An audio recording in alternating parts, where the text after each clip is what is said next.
Alright, this is going to be a video on how to fit a 2.8 trencher tire on a RPM revolver rim that's 3.2 inches. Using the same method as everybody else basically is doing out there, but I'm trying to do a more detailed video because there's lots of questions and lots of stuff you need to figure out for yourself. It's basically these three components modified. I kept the foam original, and I was able to fit it in there just fine. So it has a support for my heavy megapede I built. So supports it. I don't want to cut any of the foam out. And in the end, you end up with something like this. Looks very nice. It's all dyed from RPM, so it's no paint to gouge off on there and look horrible. It's it just looks like a gloss painted rim, but it's just dyed black nylon. And this is how the rim and tire look. It's got a shorter sidewall, which will help, and I haven't really compared the two, but supposedly the width track on here is wider too, all the way to the very edge of these nubs. It's more squared up, let's just say, when it has the weight on it and all that. And that's the whole reason behind it right there, 17mm hexes. Because my megapede has plenty of power and I need to put it to the ground without having any issues. This is the weakest link, was the old 12mm hexes. So I obviously bought the conversion kit from Techno, since I'm using a Techno dog bones kit. And we're going to get to it here without rambling on any further. Alright, so the original RPM rims have the outside ridge here. So it's like a captured bead type deal. Well, you're not going to be able to fit the tires over that reliably.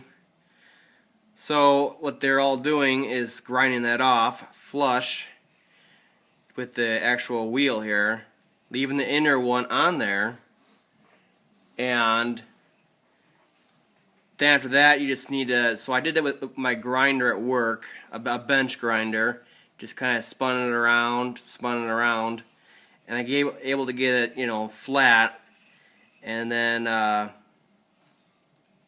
left the inner one pretty much untouched on most of them.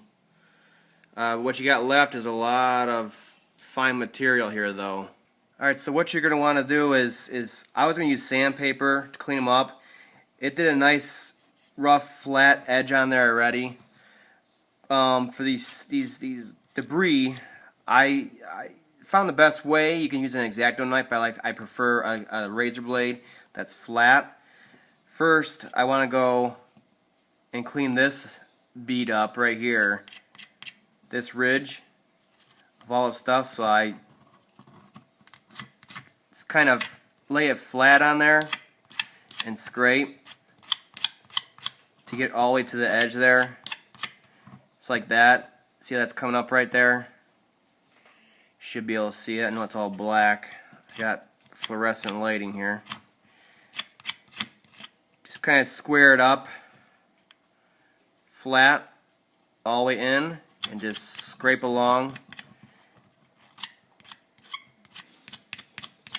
Get all this excess up, because all it's going to do is get in the way of your tire and your gluing process later down the road.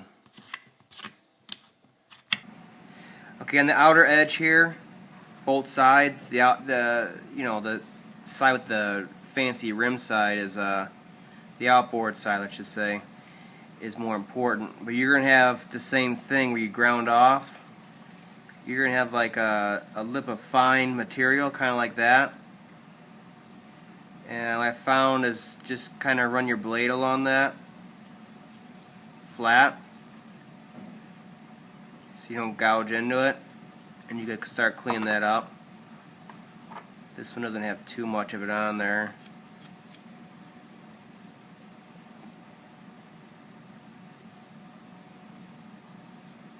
just so it gets it up.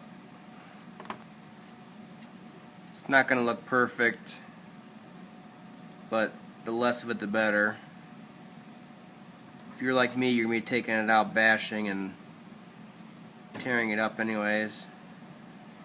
Bound to get some gouges, scratches, marks in it. Alright, a lot of videos out there show to use special fancy Lexan scissors and everything else. You have to go out and spend our $7 plus shipping for something like that. I think regular kitchen scissors work just fine. Non-serrated, I'd imagine, be best. We're not cutting through wood here. Basically, all you gotta do is follow that line that's already in there.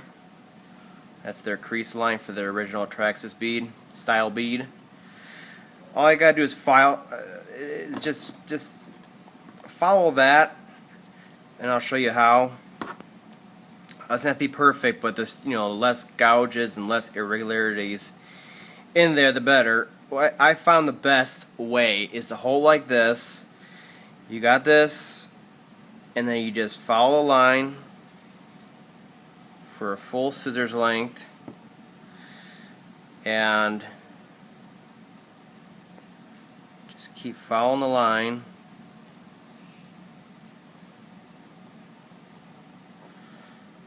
Just kind of, there it is. Look at it. It's straight. Just follow the line. You get nice smooth cuts, so it's not all jagged. With a Lexan scissors, it'd be a lot smaller of a cut each time. There's more chance to be jagged.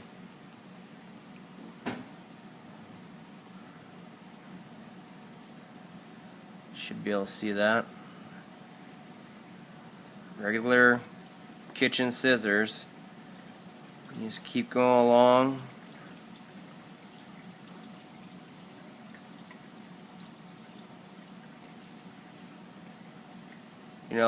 These can take up certain amounts of irregularities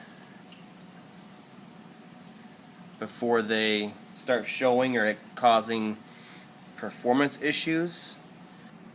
In the end, you'll get something like this. Hopefully you can see I got the light. It's not perfect. It's not a machine that did it. It's a human being. But it's darn close. And you won't notice that when you're driving, and it's all the way down the bead, so you won't see it. But it'll also sit evenly into that inner edge on the wheel there. It'll butt to it evenly all the way around instead of having this big oblong tire jutting out everywhere. Alright, next, it's not specific to stampedes or trenchers, anything like that, but if you're going to tape a tire, it's pretty simple. It's a few things. There's a lot of videos out there, so I'm just going to gloss over it here. A lot of them say to use, a lot of videos out there show using the regular old duct tape. Get Gorilla Tape. It's way stronger. It's a little bit thicker. It's black, and it won't come off like regular duct tape will. A lot of them show like that towards you and going like that. I can't tell if it's centered or not. There's also 2.5 inch, which I believe this is, and 3 inch Gorilla Tape for the width. I bought 2.5. I didn't really measure it, but I imagine the 3 would be a lot better. But I'm going to use this up, and it definitely does do the job still, even at 2.5. What I like to do is like this, so I can see top and bottom if I'm centered or not. And then you just put it down, keep it straight, and then after that you can eyeball it.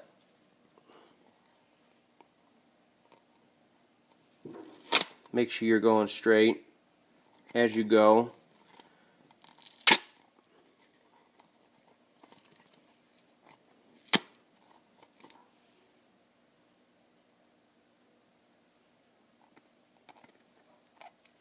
As you can see, we basically lined up with the old one. It's a good idea to overlap it so your ends don't come up. But I would say 3/4 of an inch or so, and then cut it. It's not gonna, that much tape is not gonna affect the balance. After that, you want to go from the center like this and push it down. Work out the wrinkles as best you can. Get a little closer so you see what the heck I'm doing. Come on, center out.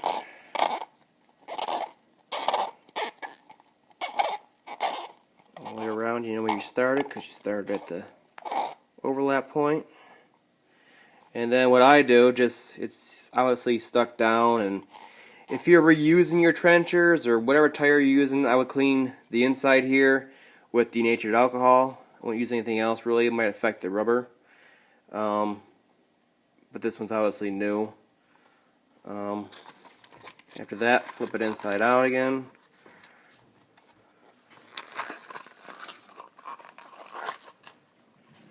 Like that. And you'd be able to feel, now if you squeeze like this, the difference you're already going to feel for ballooning. And after that, I stick my fingers in there again, from center out, same way I did before, all the way around, a time or two, so that I can make sure even after I flip them, that tape's still adhering all the way to the edges, working out the air bubbles. And then it's time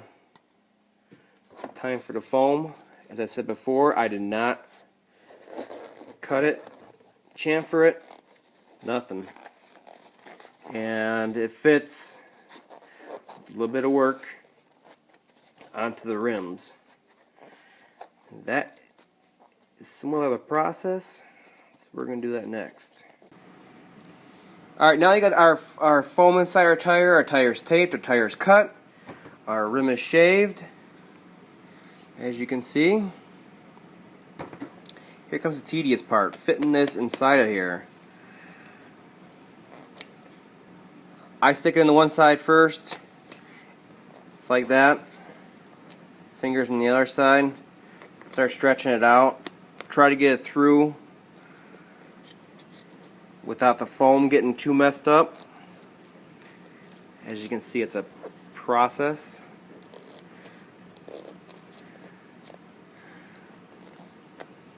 Tire's going to drag, so you have to help that along. You can see the foam is really on the back side, so you need to start working on the foam now. And I just grabbed the whole thing, start bringing the whole thing over.